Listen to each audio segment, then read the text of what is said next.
What's good, y'all? Welcome back to Essentially Heroes, where we talk about nerd shit for fun because we love to.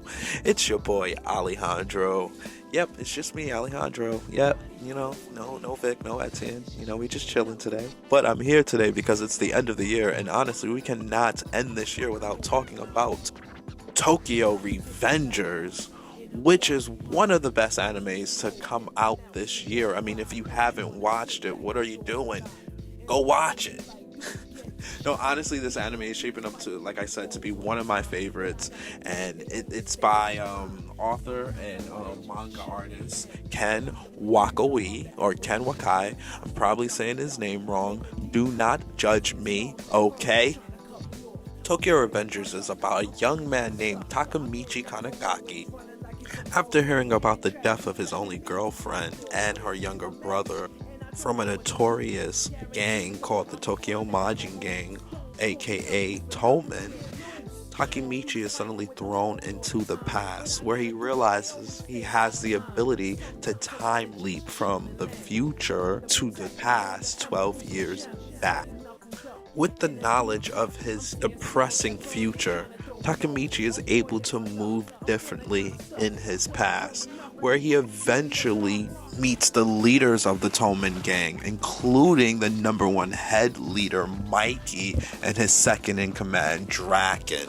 So, what we thought was going to be a simple story of him saving his girlfriend, slowly unravels into a much deeper story as he gets to know Mikey, and he gets to know Draken, and he gets to know the rest of the crew, and he realizes what they're really about, and they're not so much of a bad gang, and the story becomes, where did this gang go wrong? We witness the effects of Takamichi's actions each time he jumps into the future, and realizing how crappy his future is still, even with all the moves he takes, causing him to jump back into the past several times, dealing with more issues with the adversities that he has to face. I mean, at some point it feels like the kid will never win. But through his toughness and his grittiness, our boy Takamichi always perseveres. Despite time leaping being a huge element of this story, it's still very realistic. I mean, I think what really helps the story is that, Ken Wakoi really knows what he's talking about. Rumor has it that he was actually part of a street gang in Japan himself. That's why it's so real, and that's why it feels so relatable, because a part of the story is coming from real life experiences. So I just wanted to talk about a few characters that really stood out to me throughout season 1. Starting off with Hinata Tachibana, aka Hina, who is Takamichi's girlfriend. And honestly, she is such a perfect girlfriend. You realize why Takamichi is in love with this girl, and why, he is a grown-ass man 12 years in the future where he's not with her, but he's still thinking about her, and he still has love for her, and you're gonna really see why. You really get to see why he does. And honestly, if you ask me, she the most fictional thing in this whole show, because ain't no way a relationship is that perfect. That was me being salty. But no, if you ask me, she is waifu of 2021. I mean, she shares, the same name with the OG Hinata. You know which Hinata I'm talking about. They share the same name for a reason, because she really is a OG waifu. So, I had to shout her out, because she's she's really the reason why the whole story is starting. So, I felt, it was really smart of, Ken Wakoi to make her so likable and to make her so relatable. You got Takamichi out here really in the dumps, like depressed, like, yo, I can't fight. Takamichi's not a fighter. He's not the big bad bully on the block. And he knows that as he joins this, this gang to protect her. He knows he's not, and you got her just totally backing him up. At some point, she was even, trying to protect him. I mean, she slapped the leader of Toman, who was like, you're gonna leave my man alone. And I'm like, what?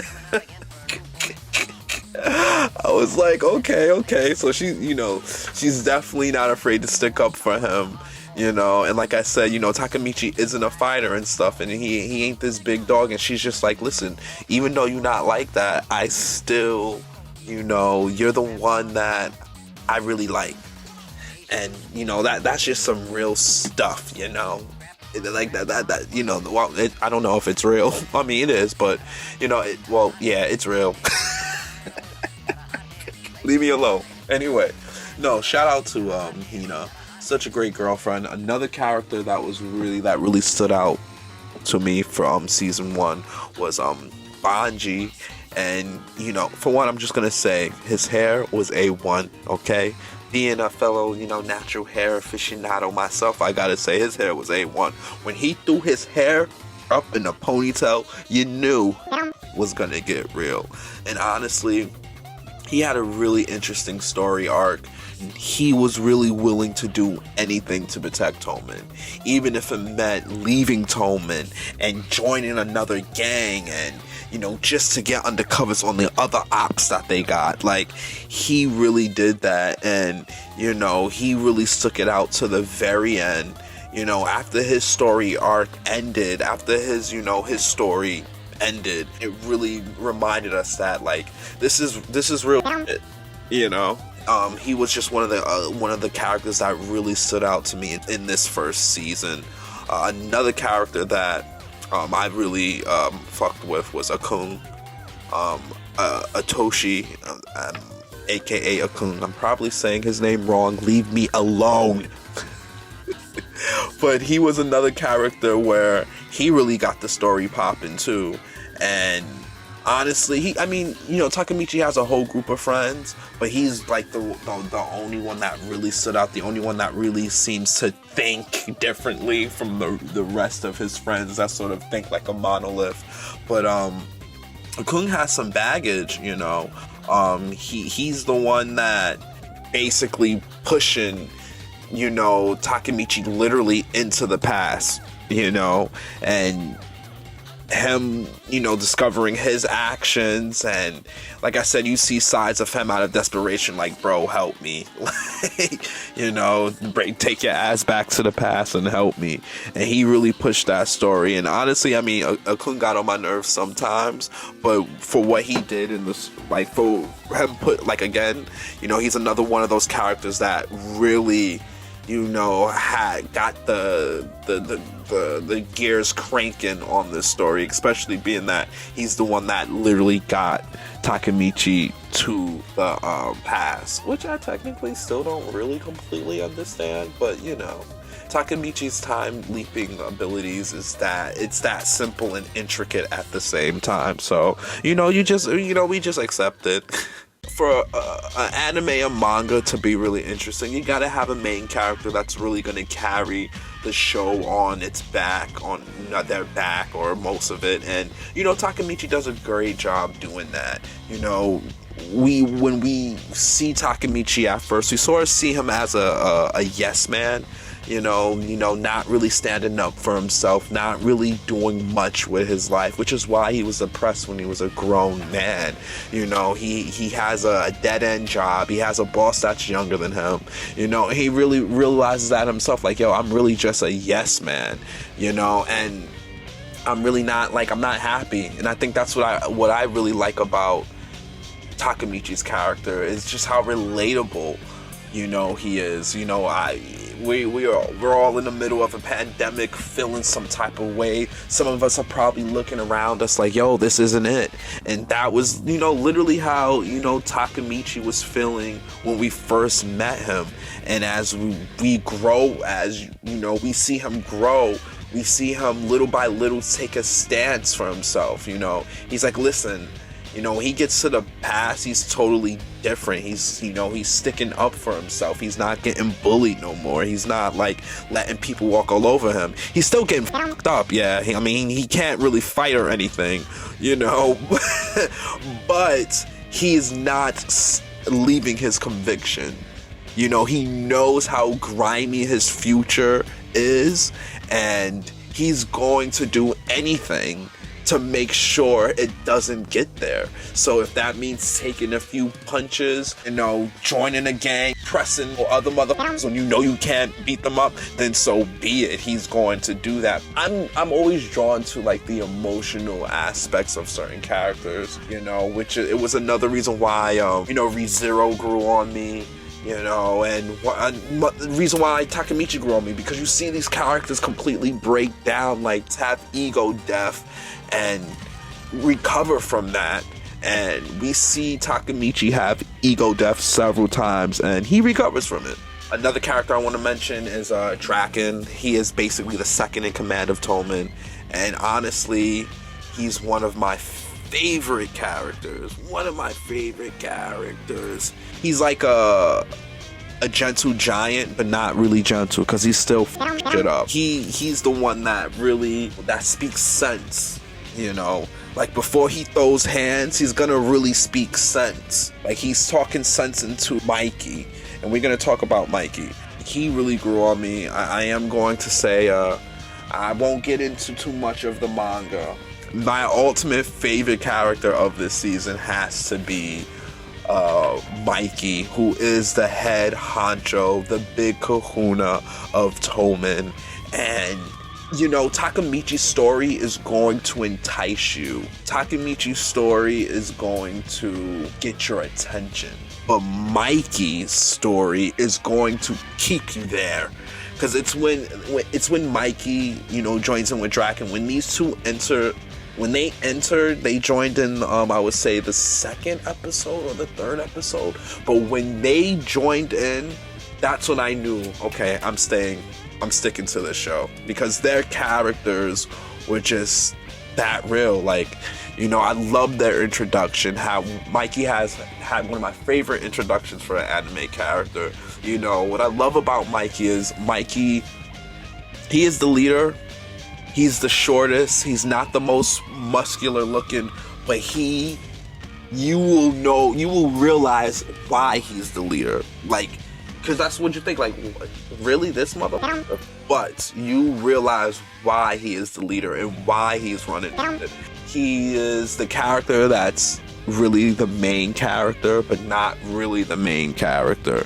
You know, he's one of those characters where you're not completely in his head because he's not the main character, but you still see his whole story unfold.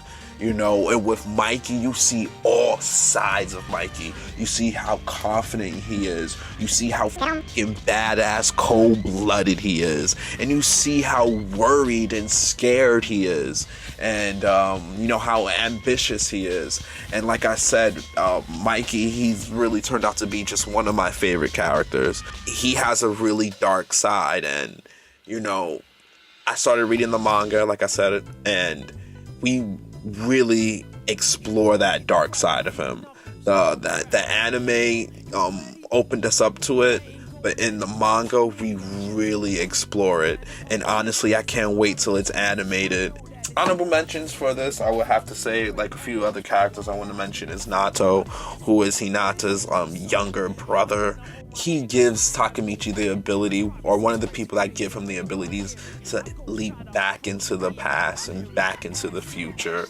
And I like how smart and gutsy he is. You know, he's a detective and he's helping Takamichi, you know, piece the puzzles together to save his sister, you know, and just in utmost gratitude because of, you know, Takamichi for saving his life. Because when Takamichi went into the past the first time, Takamichi told him, listen, you know, you're gonna die along with your sister, and, you know, protect your sister. And Nato, you know, he was able to protect his life. Probably not his sister, but he was able to protect his life, and now he's trying to protect his sister. So shout out to Nato.